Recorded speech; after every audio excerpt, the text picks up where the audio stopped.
Imagine being told you have to pack your bags, leave all your friends behind, and just completely move to a new location every 3 years. Right. And this is entirely by design, right? Just so you don't get too emotionally attached to your neighbor. It sounds wild. I know. It really does. Anyway, welcome to today's deep dive, where we are exploring a text that demands exactly that kind of radical detachment. We're constantly surrounded by these blueprints for, like, fixing human misery. Oh, absolutely. It's funny because the search for a perfect society is, well, it's a lot like the search for the perfect diet. That is a surprisingly good comparison. Right, because everyone has a theory. You've got people pushing low carb or intermittent fasting, keto, whatever, and every single one of them promises that if you just follow their specific rigid set of rules, you'll finally be, happy and healthy and completely free of suffering. Until day 3, Yeah. usually. Exactly. By day 3, you're sitting in your car eating a donut, and your personal utopia just completely falls apart. And, I mean, most of these societal blueprints remain just that, right?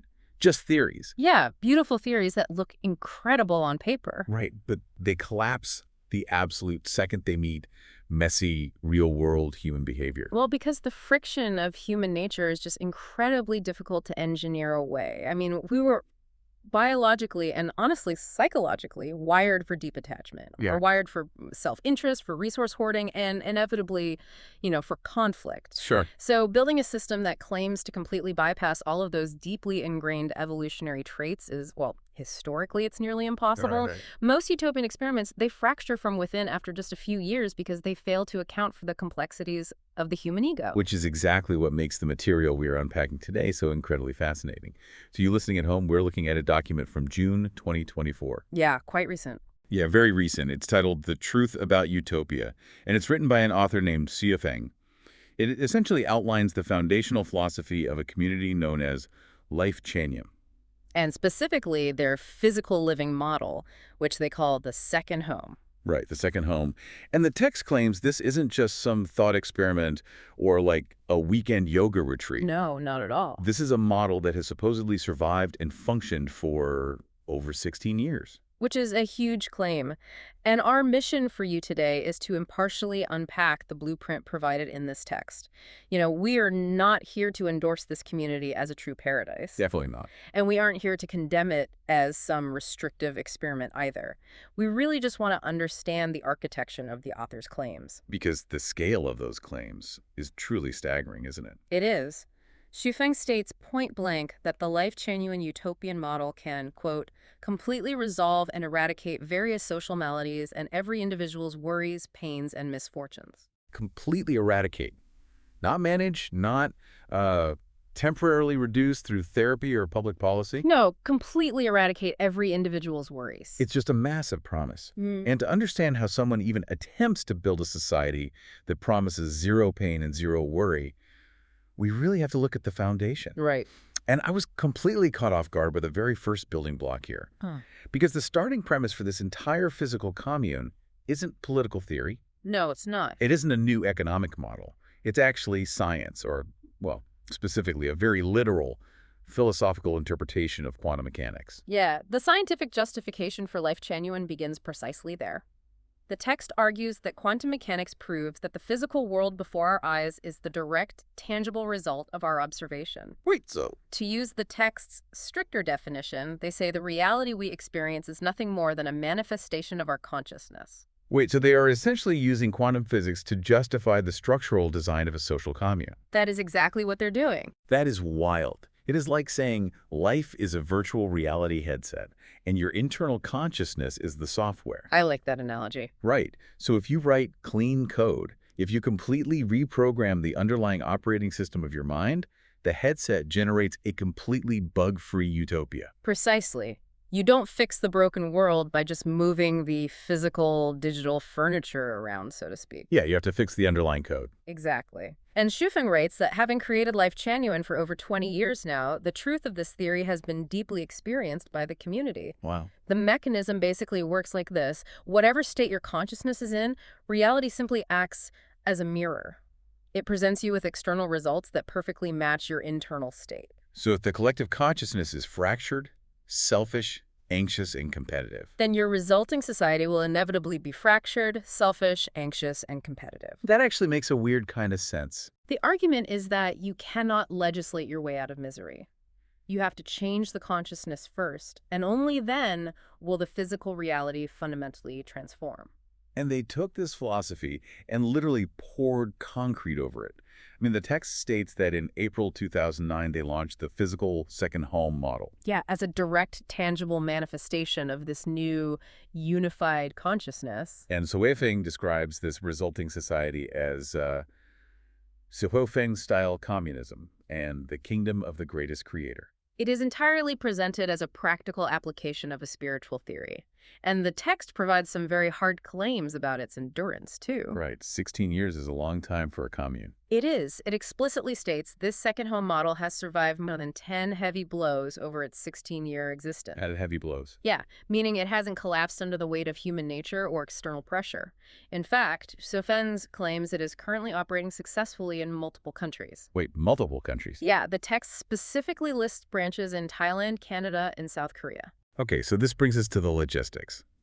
If this group claims to have successfully reprogrammed their reality, what does the actual day-to-day physical life in this second home look like? That's the big question. Like, if I walk into one of these communities in Thailand tomorrow, what are the rules of the game? Let's talk about the economy first. Okay. Because the way they structure resources completely deconstructs almost everything we consider normal about modern survival. It really does. The entire economic structure rests on the absolute elimination of private property. Zero private property. Zero. According to the text, all resources are shared collectively. No one owns any land, any food, any tools, or any resources at all. Wow. Everyone is expected to be a worker, too.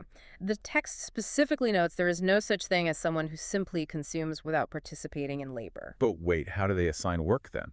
Well, work isn't assigned by some rigid top-down bureaucracy. It is chosen based on personal conditions, individual nature, and the immediate needs of the home. Which naturally leads to the question of compensation, right? I mean, without private property, how are people rewarded for their labor? You'd think there'd be a system for that. Yeah, I imagine if there is no wage, there has to be some sort of strict rationing or distribution system to ensure fairness. Otherwise, it's just chaos. Surprisingly, the text claims there is no distribution system at all. Wait, really? None. None. You do not earn a wage, and nobody is handing out weekly rations based on how many hours you work. You simply take what you need. Take what you need. Yeah. I mean, that sounds beautiful in a poetic sense, but mechanically, it sounds incredibly fragile. Oh, for sure. Any student of basic economics would point to the tragedy of the commons, right?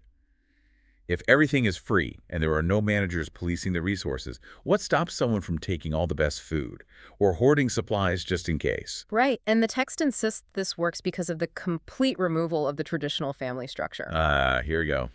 Yeah, the rule that facilitates this economy is perhaps the most radical in the entire blueprint.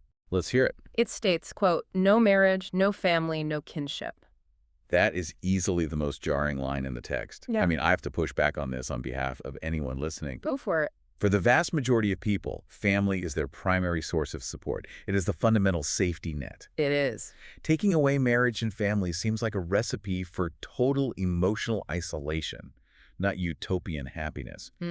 How does the text possibly justify tearing up the family tree? Well, the justification is deeply tied to that tragedy of the commons problem you just mentioned. Okay, how so? In most modern societies, the nuclear family is the primary economic and emotional unit, right?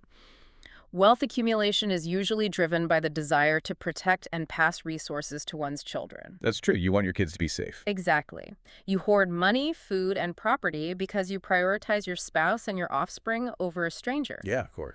The text argues that the family structure naturally and unavoidably creates an us versus them dynamic. Oh, I see. So by dissolving the nuclear family in marriage, the collective steps in to take over those roles completely. Okay, I see the mechanical logic there. If you don't have a private family to protect, the impulse to hoard resources disappears. Exactly. The collective becomes the ultimate comprehensive safety net. And the text explicitly details this transfer of responsibility. The elderly are fully supported by the collective. Oh, wow. Children are raised and educated entirely by the collective. There is absolutely no need to hoard wealth for your retirement or stress about your child's college fund or worry about medical bills. Because the second home handles it all. Right. And they claim to achieve this without a traditional hierarchy, too. There are no rulers or managers, only what the text calls concepts and procedures. Concepts and procedures. Yeah. No individuals hold power over others. There are just different divisions of labor acting autonomously. So they're basically trying to engineer an environment where the root causes of negative human emotions like greed, jealousy, financial panic, they just don't have the soil to grow. That's the idea. If no one owns anything and no one has a private family to elevate above others, you theoretically eliminate theft and resentment. Everyone is equally responsible for everyone else. But there is a vital caveat regarding personal autonomy hidden within these rules. No.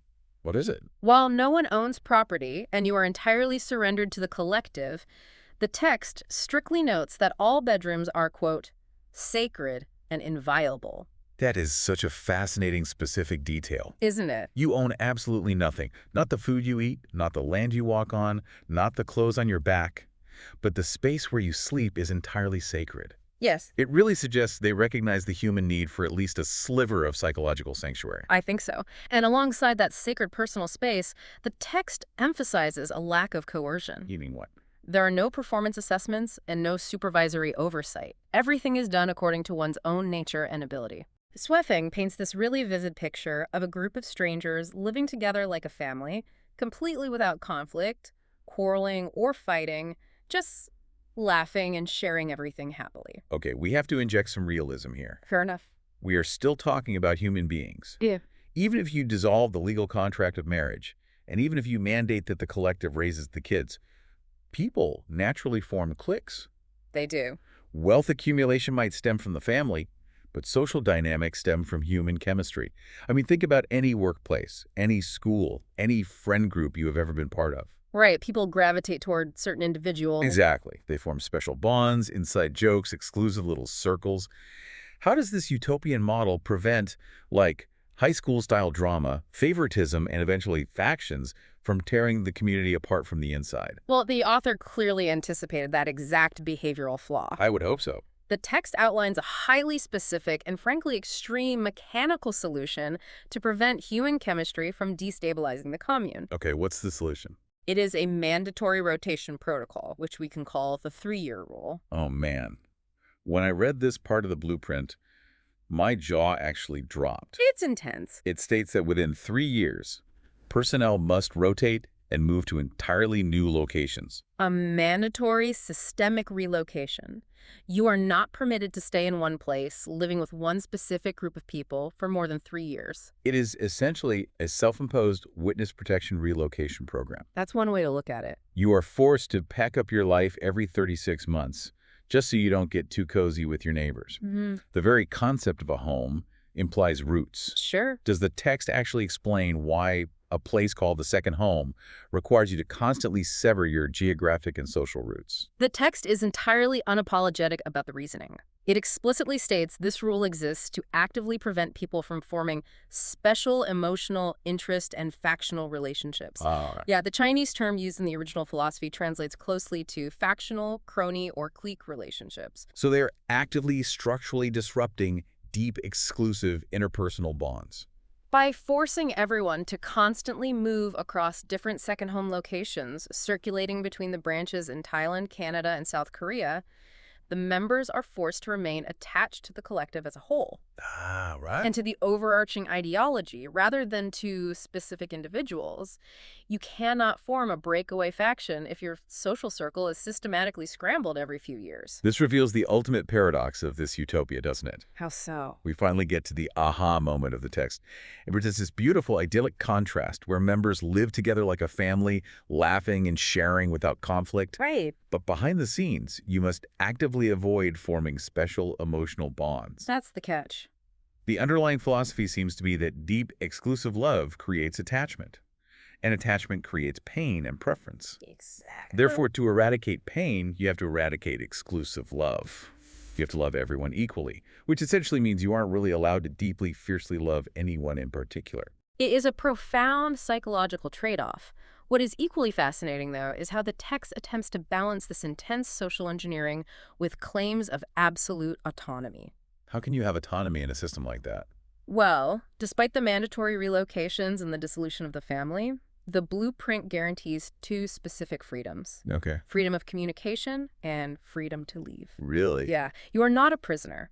The text insists you can communicate with whoever you want, and if you ever feel the urge to walk out the door and return to traditional society, you are completely free to do so. I imagine a place like this can't just have an open door policy at the front gate, though. Definitely not. If resources are entirely free and there is no management structure policing the food or the labor, they must have an incredibly intense filtering mechanism before you are even allowed inside. Oh, they do. Like, if I decide tomorrow that I'm exhausted by modern anxieties and want to move to a second home in Canada, I can't just buy a plane ticket, knock on the door, and start taking what I need.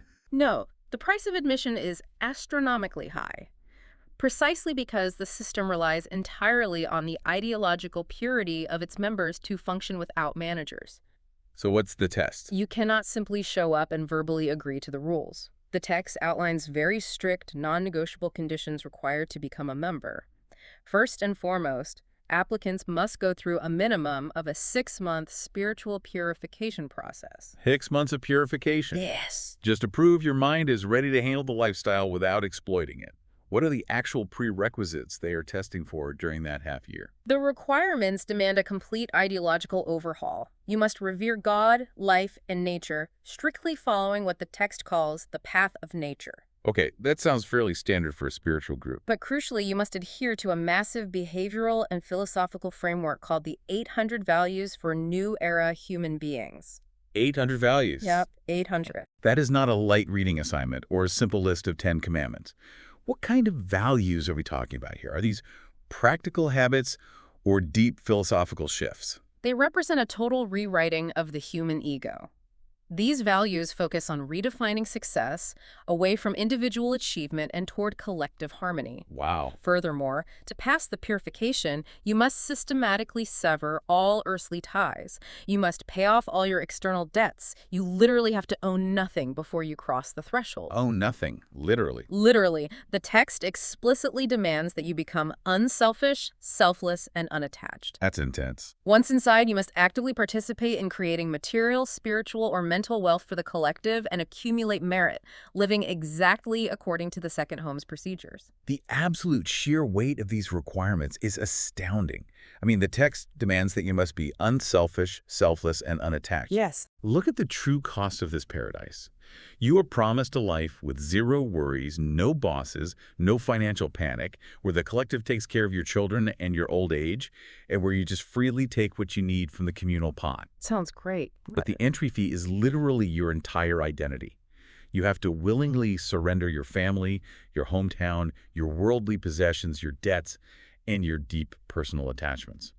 You have to completely empty yourself out to be allowed inside. And Zhufeng does not hide from the intensity of that demand. In fact, the text frames this as a stark, uncompromising binary choice for the reader. Really, a binary choice. Yeah. At the very end of the blueprint, the author boldly challenges the audience directly. The question is simply, can you do it? Wow. The claim is absolute. If you can meet these extreme conditions and completely surrender your ego, you will, in the text's words, ascend to heaven in one step. Ascend to heaven in one step. And what does the author say about those of us who look at this and think, it's just too extreme? If you cannot do it, the text says you simply remain a common person who continues their current flawed life. Just a common person. But there is a distinct warning attached to this dismissal. The author insists that you should not misunderstand or slander this utopia just because you are personally incapable of achieving it. So if you don't get it, it's your fault. Exactly.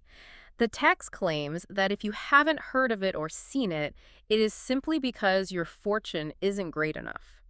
If you cannot understand it, it's because your spiritual perception hasn't opened yet. That's quite a defense mechanism. The existence of this physical heaven on earth is presented as an indisputable fact. The only variable is whether you possess the spiritual fortitude to enter it. Ascend to heaven in one step, or remain a common person. I mean, there is an incredible mix of arrogance and absolute confidence in throwing down a gauntlet like that at the end of a manifesto. There really is. It really forces you to take a step back and absorb the sheer magnitude of what is being proposed. It demands reflection. Because whether one views the second home as a genuine functioning paradise, as the author passionately claims, or as a highly controlled, restrictive social experiment, it highlights something deeply resonant. What's that? It points directly to a universal human craving. We all share a profound desire to completely eradicate the anxieties, the isolation, the financial terror, and the sheer exhaustion of modern life. Absolutely. This blueprint proves that people are willing to consider radically extreme solutions, even surrendering their own families, if the promise of absolute peace is believable. You know, you listening right now, you might not be packing your bags for a 3-year mandatory rotation in a commune tomorrow. Probably not. But this text absolutely forces us to look at the architecture of our own lives. It asks us to consider that quantum reality metaphor again. How much of our own daily stress, our societal dysfunction, and our personal pain is just a product of our relentless attachments and our fractured consciousness? It's a great question. Right, if we changed our internal software, how much of our external world would naturally fix itself? It challenges the very foundation of how we structure our economies and our relationships. Yeah. The fundamental argument of the second home is that the friction of human existence is not an inevitable law of nature. It is a design flaw.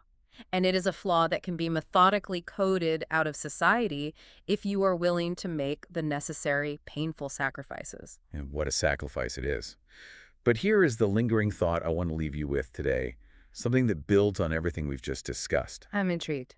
When we look at this utopian blueprint, it's easy to dismiss the idea of severing human ties for the sake of a frictionless system as something only an extreme commune would attempt. But look closely at the direction of our own modern world. Okay. Think about the rise of massive corporate cultures that demand mandatory relocations, open office layouts, and constantly push the narrative that we're a family to replace your actual work-life boundaries. Oh, that's a really good point. Or think about our algorithmic social media echo chambers, right? Which are designed to seamlessly filter out any dissenting voices, surrounding you only with people who perfectly align with your exact ideology. Yeah, that's very true. In a way, aren't we already subtly trying to build our own digital second homes? We are increasingly trading messy, difficult, deeply human relationships for comfortable, frictionless ideological alignment? We are. The utopian text promises absolute peace by eliminating the traditional family and deep personal attachments. But the profound question you have to answer for yourself is this: as we continue to chase a perfectly curated, conflict-free existence in our own lives, are we inching closer to the ultimate freedom, or are we slowly engineering away the very friction that makes us human?